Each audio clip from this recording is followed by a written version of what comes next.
नमस्कार बंधुरा आमी अमित बंधुरा आज निये आमार शिंगी माछेर डिम पोनार बयस 5 दिन हलो।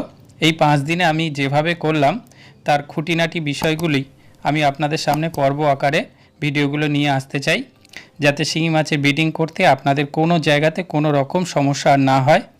শুধুমাত্র চাষিদের কথা ভেবে এবং আমার ভালো লাগা থেকে আমি এই ব্রিডিং করার সিদ্ধান্ত নিয়েছি যাতে আমার চাষি বন্ধুরা বাঁচে এবং সঙ্গে আমার দেশও আগে যায়।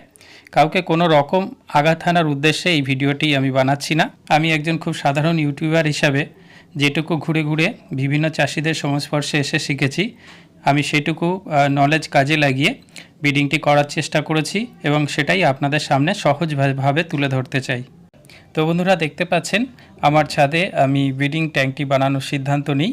এখানে উপযুক্ত জল এবং পরিবেশটাও পেয়ে গেছি। একটু দুশ্চিন্তায় ছিলাম যে রৌদ্রের মধ্যে প্রচণ্ড জল হিট হয়ে হয়তো মাছের ডিম পোনাগুলো নষ্ট হয়ে যাবে, কিন্তু দুদিনের মধ্যে বুঝতে পারি কোনো অসুবিধা নেই। জলের টেম্পারেচার একেবারে নিচের মতো সাধারণভাবেই আমি রাখতে পারছি। যেহেতু আমার বাগান আছে, ছাদ বাগান, সেই বাগানের একটা সুবিধা আমি চরমভাবে পেয়ে গেছি।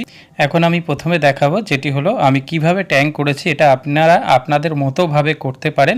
খুব কম খরচে ইট ঠেকো দিয়ে বা টালি ঠেকো দিয়েও আপনারা একটা ছোট 150 জিএসএমের তারপুলিন এনে আপনারা খুব কম টাকার মধ্যে এটা সারতে পারেন। তবে আমি যেভাবে করেছি, আমার বাড়িতে যেহেতু তক্তা ছিল, আমি কিছু কাঠের তক্তা সেগুলোকে কাজে লাগিয়েছি। আমি তক্তা দিয়ে চারিদিকে স্ট্রাকচার বানিয়েছি। মোটামুটি 6 ফুট বাই 3 ফুট এরকম সাইজটা হচ্ছে। একটু কম হবে, 6 ফুটের একটু কম, 3 ফুটের একটু কম হবে।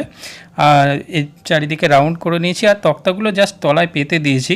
আর সেই তক্তার নিচে আমি কিন্তু তারপলিন পেতে দিয়েছি একটা, দেখতে পাচ্ছেন, যাতে তক্তাগুলো তলার থেকে জল এসে না ভিজে যায়। সেই তক্তার উপরে আবার কিন্তু আমি একটা মোটা জিনিস, তার পন্ড লাইনার টাইপের আমার বাড়িতে ছিল, সেটাও পেতে দিয়েছি এবং তার উপরে আমি আবার তারপলিন পেতেছি। তো তলা থেকেও কভার হয়ে গেল এবং ওপর থেকেও কভার হয়ে গেল। আপনারা ছবিতে দেখে নিশ্চয়ই বুঝতে পারছেন। তো কোনো রকমভাবে কাঠটা আর ভিজবে না, আমার ছাদও রসবে না। তো এইভাবে আমি আমার ট্যাঙ্কটা আমি কমপ্লিট করি। আপনারা দেখতে পাচ্ছেন খুব কম খরচের মধ্যে এবং খুব কম মেহনত করে আমি 9 বাই 12 তারপলিন কিনেছি এবং সেটা দুটো টুকরো করেছি। একটা টুকরো তলায় দিয়েছি, একটা টুকরো ওপরে দিয়েছি। এই হচ্ছে আমার ট্যাঙ্ক সেটআপ। এবার দেখাবো বন্ধুরা, আমরা ব্রিডিং করতে গেলে যেটা লাগে সেটা হলো একটা খাঁচা তৈরি করতে হয় যাতে বুডার মাছগুলো ইঞ্জেকশন করে রাখতে হয়। সেই খাঁচাটা আমি কিভাবে বানিয়েছি আপনারা দেখতে পাচ্ছেন। যে কোনো হার্ডওয়্যার্সের দোকানে এই ধরনের প্লাস্টিকের যে খাঁচাগুলো সেগুলো পেয়ে যাবেন।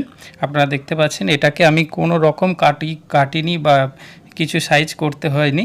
সাইডে জাস্ট সেলাই করে দিয়ে একটু বেঁধে দিয়েছি এবং চৌকো আকার শেপ করে নিয়েছি। এটাই হয়ে গেছে তৈরি। আর ট্যাঙ্কটির হাইট মোটামুটি 8 ইঞ্চির মতো হয়েছে।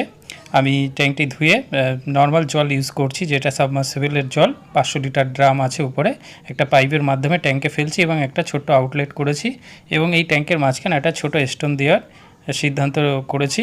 যাই হোক, এই হলো আজকের আপডেট। আজকে শুধু ট্যাঙ্কের আপডেটটা দিলাম। আগামীকাল ইঞ্জেকশনের ব্যাপারে আমি আবার ভিডিও আনতে চলেছি। তো বন্ধুরা অবশ্যই দেখতে থাকুন।